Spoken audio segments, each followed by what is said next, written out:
merging on fucking 35 miles on the highway. That's how they merge.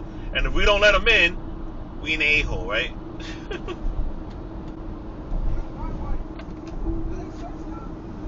55. This is a 55 miles highway.